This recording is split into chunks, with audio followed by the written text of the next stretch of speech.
Monsters, murder, mayhem.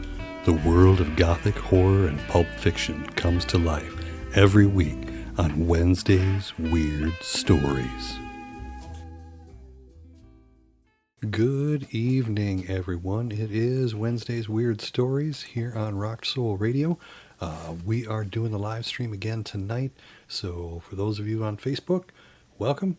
For those of you listening in live on Rock Soul Radio, glad to have you here. And for those of you in the future listening in on the podcast, thank you very much for tuning in and for checking out the station, checking out the stream and what we've got going on. Wednesday's Weird Stories, as you know, is a weekly podcast, broadcast extravaganza, multimedia extravaganza now, to give us a little look into some gothic horror, all public domain kind of stuff, getting back into authors like Edgar Allan Poe, H.P. Lovecraft, Algernon Blackwood, really tapping back into that 1800s, early 1900s when the spiritualist movement was really getting strong. There was a lot of talk about ghost stories, and people were trying to, as they always do, find out about what happens after we die. And a lot of that came into play with people that were, writing stories and trying to give us an explanation on what they thought might be happening after we die. A lot of these stories, like all horror stories, really tap into those ideas of the base nature of humans and what our mind is capable of and what it is that we do when we start to go a little crazy. Tonight's story is by Edgar Allan Poe. It is one of my favorite stories, and if you are familiar with me, you know at least a little bit why. I'm a cat guy. You can see we've got pictures around here of various cats. Got one that I drew, or one that I painted at one of the paint and draw events, as well as another one over here. I'll get this finger pointing thing out on camera shortly.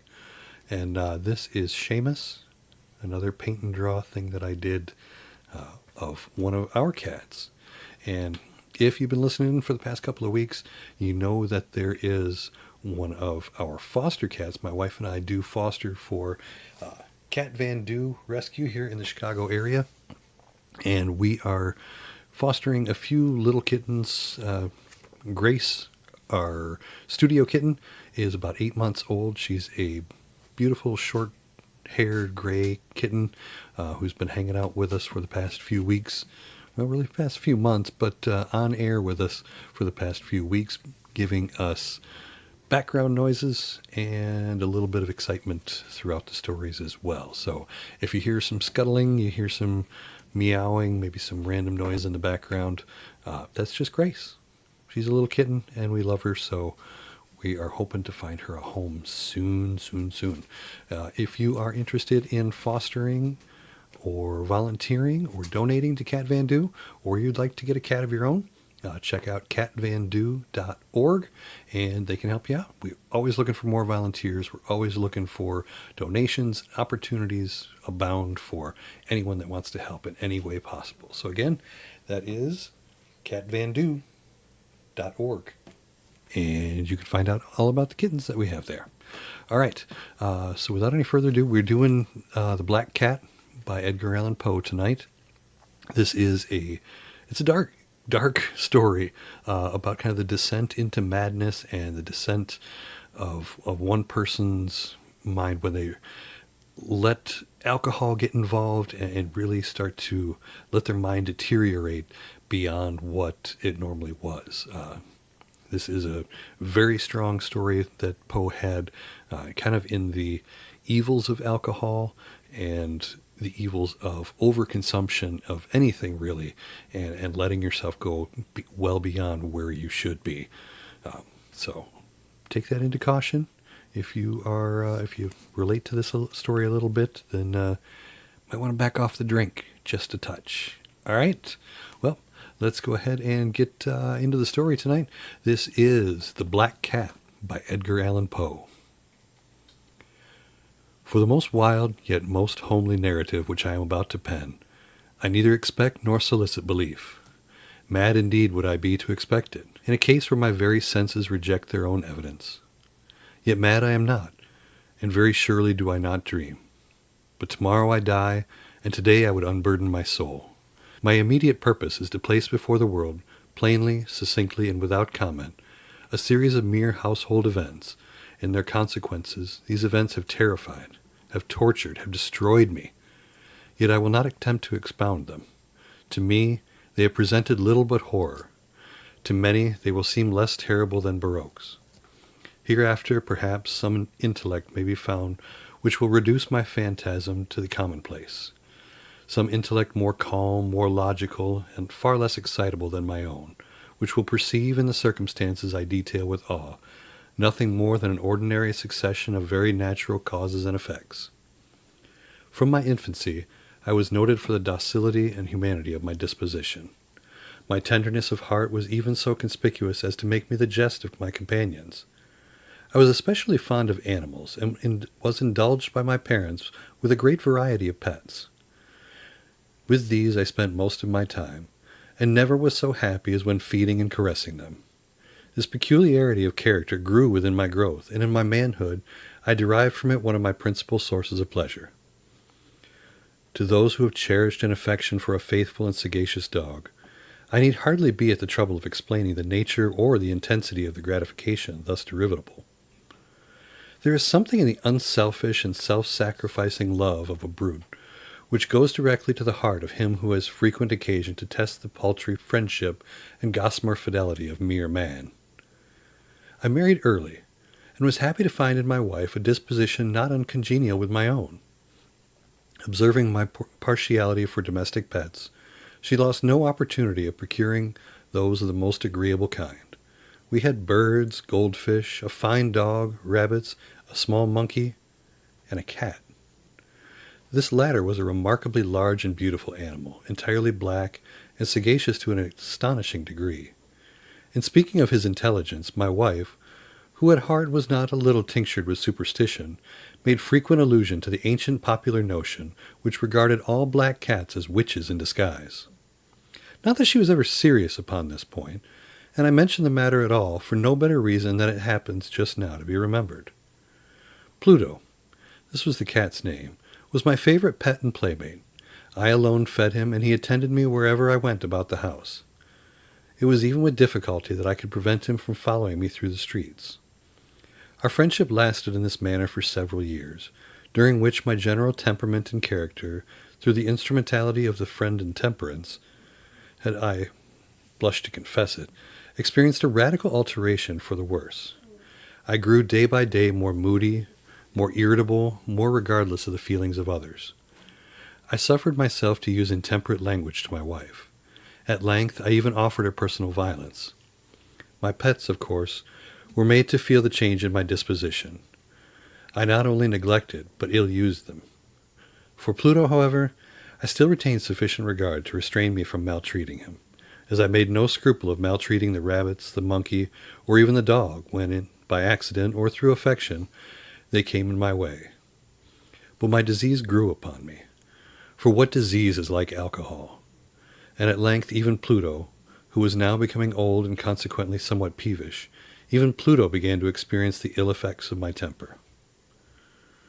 One night, returning home much intoxicated from one of my haunts about town, I fancied that the cat avoided my presence. I seized him, when, in his fright at my violence, he inflicted a slight wound upon my hand with his teeth. The fury of a demon instantly possessed me.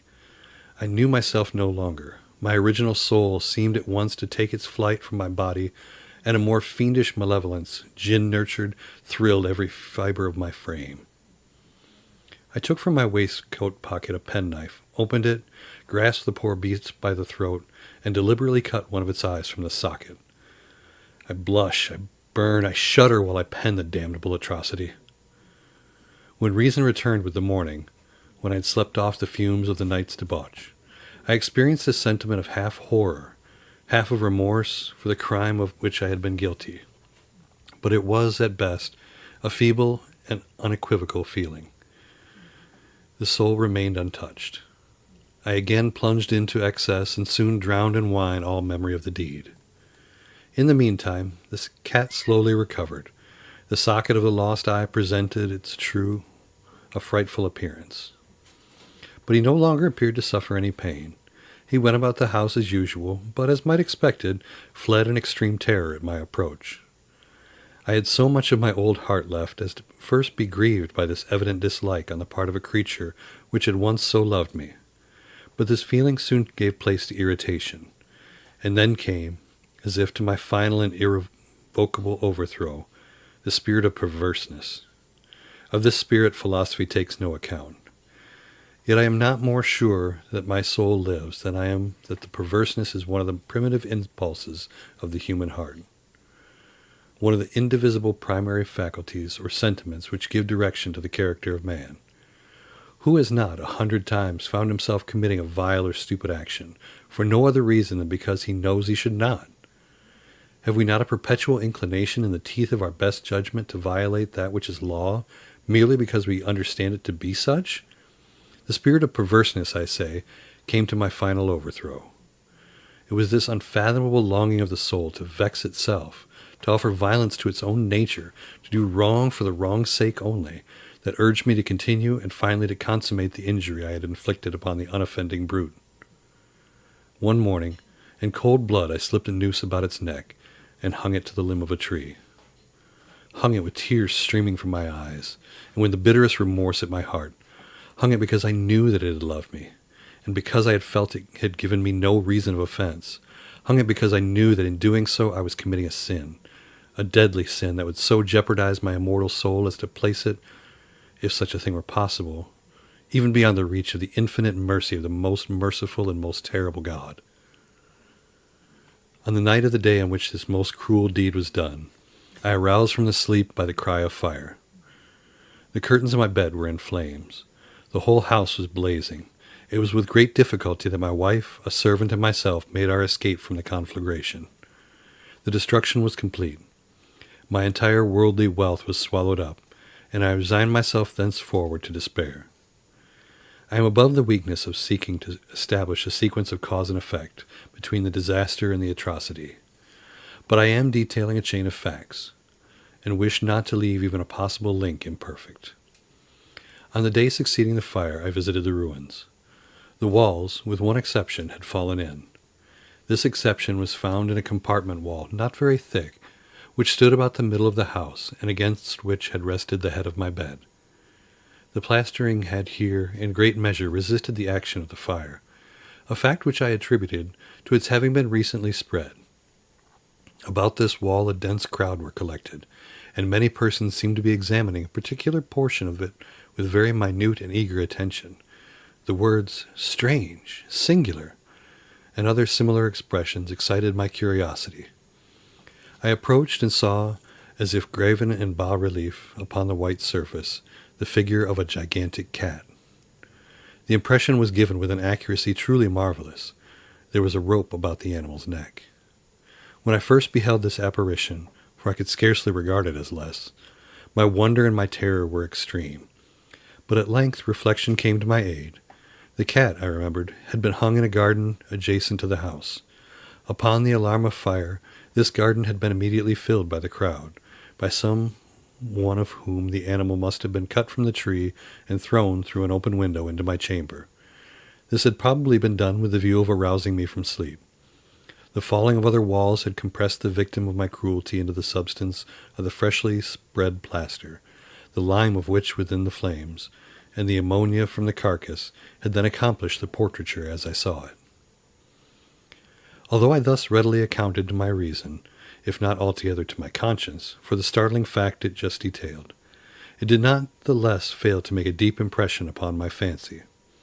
For months I could not rid myself of the phantasm of the cat, and during this period there came back into my spirit a half-sentiment that seemed, but was not, remorse. I went so far as to regret the loss of the animal, and to look about me among the vile haunts which I now habitually frequented for another pet of the same species, and of somewhat similar appearance with which to supply its place. One night as I sat, half stupefied, in a den of more than infamy, my attention was suddenly drawn to some black object reposing upon the head of one of the immense hogsheads of gin, or rum, which constituted the chief furniture of the apartment. I had been looking steadily at the top of this hogshead for some minutes, and what now caused me surprise was the fact that I had not sooner perceived the object thereupon. I approached it, and touched it with my hand. It was a black cat, a very large one, fully as large as Pluto, and closely resembling him in every aspect but one. Pluto had not a white hair upon any portion of his body, but this cat had a large, although indefinite splotch of white covering nearly the whole region of the breast.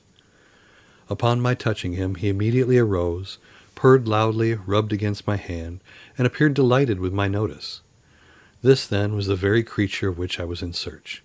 I at once offered to purchase it of the landlord, but this person made no claim to it, knew nothing of it, and had never seen it before. I continued my caress, and when I prepared to go home, the animal evinced a disposition to accompany me. I permitted it to do so, occasionally stooping and patting as I proceeded. When it reached the house, it domesticated itself at once, and became immediately a great favorite with my wife. For my own part, I soon found a dislike to it arising within me. This was just the reverse of what I had anticipated, but I know not how or why it was. Its evident fondness for myself rather disgusted and annoyed me. By slow degrees, these feelings of disgust and annoyance rose into the bitterness of hatred. I avoided the creature, a certain sense of shame and the remembrance of my former deed of cruelty, preventing me from physically abusing it. I did not, for some weeks, strike or otherwise violently ill-use it, but gradually, very gradually, I came to look upon it with unutterable loathing, and to flee silently from its odious presence as from the breath of pestilence. What added, no doubt, to my hatred of the beast was the discovery on the morning after I brought it home that, like Pluto, it also had been deprived of one of its eyes. This circumstance, however, only endeared it to my wife, who, as I have already said, possessed in a high degree that humanity of feeling which had once been my distinguishing trait, and the source of many of my simplest and purest pleasures. With my aversion to this cat, however, its partiality for myself seemed to increase.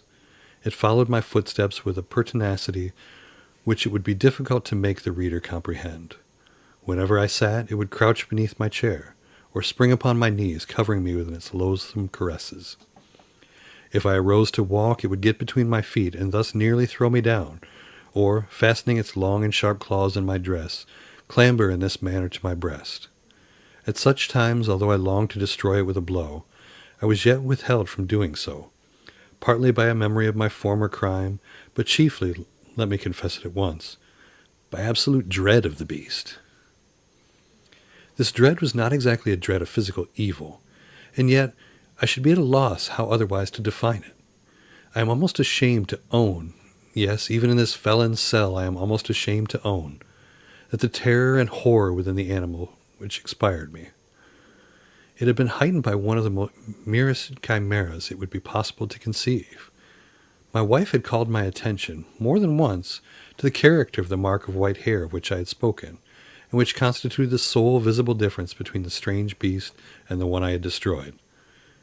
The reader will remember that this mark, although large, had originally been very indefinite, but by slow degrees nearly imperceptible, and which for a long time my reason struggled to reject as fanciful, it had at length assumed a rigorous distinction of outline. It was now the representation of an object that I shudder to name, and for this, above all, I loathed and dreaded, and would have rid myself of the monster had I dared. It was now, I say, the image of a hideous, of a ghastly thing, of the gallows. O mournful and terrible engine of horror and of crime, of agony and of death! And now I was indeed wretched beyond the wretchedness of mere humanity, and a brute beast whose fellow I had contemptuously destroyed, a brute beast to work out for me, a man fashioned in the image of the high God, so much of insufferable woe. Alas! Neither by day nor by night knew I the blessing of rest any more. During the former, the creature left me no moment alone, and during the latter I stared hourly from dreams of unutterable fear to find the hot breath of the thing upon my face, and its vast weight, an incarnate nightmare that I had no power to shake off, incumbent eternally upon my heart. Beneath the pressure of torments such as these, the feeble remnant of the good within me succumbed. Evil thoughts became my sole intimates. The dark and most evil of thoughts, the moodiness of my usual temper increased to hatred of all things and all mankind. While from the sudden, frequent, and ungovernable outbursts of a fury to which I was now blindly abandoned myself, my uncomplaining wife, alas, was the most usual and the most patient of sufferers. One day she accompanied me upon some household errand into the cellar of the old building which our poverty compelled us to inhabit. The cat followed me down the steep stairs, and nearly throwing me headlong, exasperated me to madness. Uplifting an axe and forgetting in my wrath the childish dread which had hitherto stayed my hand, I aimed a blow at the animal, which, of course, would have proved instantly fatal had it descended as I wished. But this blow was arrested by the hand of my wife. Goaded by the interference into a rage more than demoniacal, I withdrew my arm from her grasp and buried the axe in her brain. She fell dead upon the spot without a groan. This hideous murder accomplished, I set myself forthwith, and with entire deliberation, to the task of concealing the body. I knew that I could not remove it from the house, either by day or by night, without the risk of being observed by the neighbors. Many projects entered my mind. At one period I thought of cutting up the corpse into minute fragments and destroying them by fire. At another I resolved to dig a grave for it in the floor of the cellar. Again, I deliberated about casting it in the well in the yard, about packing it in a box as if merchandise with the usual arrangements, and so getting a porter to take it from the house. Finally, I hit upon what I considered to be a far better and expedient than either of these. I determined to wall it up in the cellar, as the monks of the Middle Age are recorded to have walled up their victims. For a purpose such as this, the cellar was well adapted. Its walls were loosely constructed, and had lately been plastered throughout with a rough plaster, which the dampness of the atmosphere had prevented from hardening. Moreover, in one of the walls was a projection caused by a false chimney or fireplace that had been filled up and made to resemble the rest of the cellar. I made no doubt that I could readily displace the bricks at this point, insert the corpse, and wall the whole up as before, so that no eye could detect anything suspicious. And in this calculation I was not deceived. By means of a crowbar I easily dislodged the bricks, and having carefully deposited the body against the inner wall, I propped it in that position, while, with little trouble, I relaid the whole structure as it originally stood. Having procured mortar, sand, and hair with every possible precaution, I prepared a plaster which could not be distinguished from the old, and with this I carefully went over the new brickwork. When I had finished, I felt satisfied that all was right. The wall did not present the slightest appearance of having been disturbed. The rubbish on the floor was picked up with the minutest care. I looked around triumphantly and said to myself, "Here at least, then, my labor has not been in vain." My next step was to look for the beast in which had been the cause of so much wretchedness, for I had, at length, firmly resolved to put it to death. Had I been able to meet with it at that moment, there could have been no doubt of its fate. But it appeared that the crafty animal had been alarmed at the violence of my previous anger, and forebore to present itself in my present mood. It is impossible to describe or to imagine the blissful sense of relief which the absence of the detested creature occasioned in my bosom. It did not make its appearance during the night, and thus for one night at least, since its introduction into the house, I soundly and tranquilly slept. I slept even with the burden of murder upon my soul. The second and third day passed, and still my tormentor came not. Once again I breathed as a free man. The monster in terror had fled the premises forever. I should behold it no more. My happiness was supreme. The guilt of my dark deed disturbed me but little. Some few inquiries had been made, but these had been readily answered. Even a search had been instituted, but of course nothing was to be discovered. I looked upon my future felicity as secured.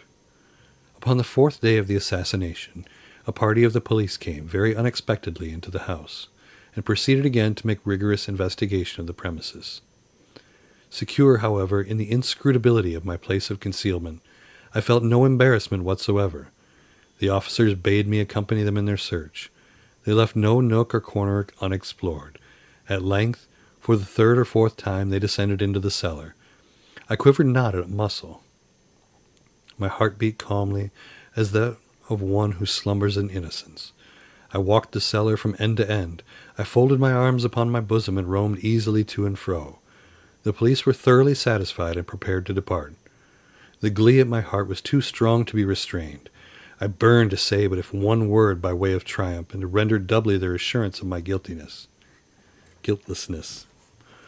"Gentlemen," I said at last, as the party ascended the steps, "I delight to have allayed your suspicions. I wish you all health and a little more courtesy. By the by, gentlemen, this is a very well-constructed house." In the rabid desire to say something easily, I scarcely knew what I uttered at all. "I may say an excellently well-constructed house. These walls, are you going, gentlemen? These walls are solidly put together." And here, through the mere frenzy of my bravado, I rapped heavily with a cane which I held in my hand, upon that very portion of the brickwork behind which stood the corpse of my wife. But may God shield and deliver me from the fangs of the arch-fiend. No sooner had the reverberation of my blows sunk into silence than I was answered by a voice from within the tomb, by a cry at first muffled and broken, then like the sobbing of a child, then quickly swelling into one long, loud, and continuous scream, utterly anomalous and inhuman, a howl, a wailing shriek, half of horror and half of triumph, such as might have arisen only out of hell, conjointly from the throats of the damned in their agony, and the demons that exult in the damnation. Of my own thoughts it is folly to speak. Swooning, I staggered to the opposite wall. For one instant the party upon the stairs remained motionless, through extremity of terror and awe. In the next, a dozen stout arms were toiling at the wall. It fell bodily. The corpse, already greatly decayed and clotted with gore, stood erect before the eyes of the spectators. Upon its head, with red extended mouth and solitary eye of fire, sat the hideous beast whose craft had seduced me into murder, and whose informing voice had consigned me to the hangman. I had walled the monster up within the tomb. And that is The Black Cat by Edgar Allan Poe. Awesome story. Gory, axe murder, and guys just, let the alcohol get a little bit too much of him and just went absolutely nuts. Even back then, it was the quiet, gentle ones that you got to keep an eye out for. Just like today with all the wacky domestic terrorist whack jobs that we seem to keep coming up with. Those quiet ones, got to keep an eye on them. All right.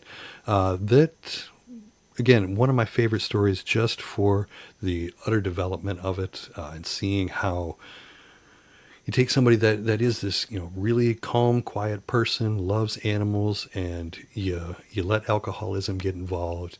You let that little bit of fear and anger get mixed in with that, and bad things just happen. Bad things. So if you're one of those angry drunks out there, use this story as just a little bit to say, you know what? Hey, maybe I need to back off a little bit. All right.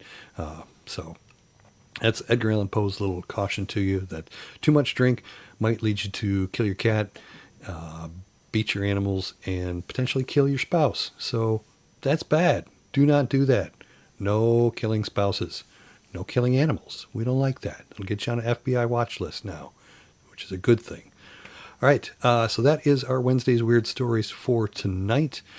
That, again, we'll be back every week. Next week, we are going back into the world of H.P. Lovecraft with The Terrible Old Man. We have more good stuff for you on Rock Soul Radio. If you haven't tuned into the radio station in general, it is a 24/7 stream of Chicago's independent music. All unsigned artists, well, mostly unsigned artists, or if they are signed, they're signed to an independent label. None of the big guys are on there. You're going to be hearing stuff that is bands that were playing in clubs throughout the Chicago area over the last 20 years or so, as well as ones that are still touring now and still trying to break it through and make their mark on the Chicago scene today. So check that out. You can find that stream at rocksoulradio.com. If you have been enjoying the story and you want to hear more, we do have a podcast archive at podcast.rocksoulradio.com. So if you go to that website, you find everything there. The only thing that you're not going to find yet is the video archives. I'm working on a YouTube page. I've got one loaded up there, but it was from last week and I'm not terribly thrilled with it. So I'll be working a little bit more, trying to spruce the videos up and give you a little bit more enjoyment out of watching and listening to these videos on YouTube as well. But the podcasts are up there. The radio station is there. And in addition to our Wednesday's Weird Stories, every Monday is New Music Monday, where we feature tracks from either a brand new artist or somebody who has just kind of made their way into the Rock Soul Radio family. Next week, we have a band called Pink Guys. They are a wonderful local band, kind of a loud punk rock-ish, hard rock, get you motivated kind of band. So check that out at 9, 12, and 3 o'clock on Monday is New Music Monday. And again, make sure you come back here next week for H.P. Lovecraft here on Wednesday's Weird Stories. With that, I'll sign off for tonight and have a wonderful evening, everyone. Thanks for tuning in. Thank you for tuning in to Wednesday's Weird Stories. Join me each week for a new tale from your favorite Gothic authors and catch up on missed episodes in the archive at podcast.rocksoulradio.com.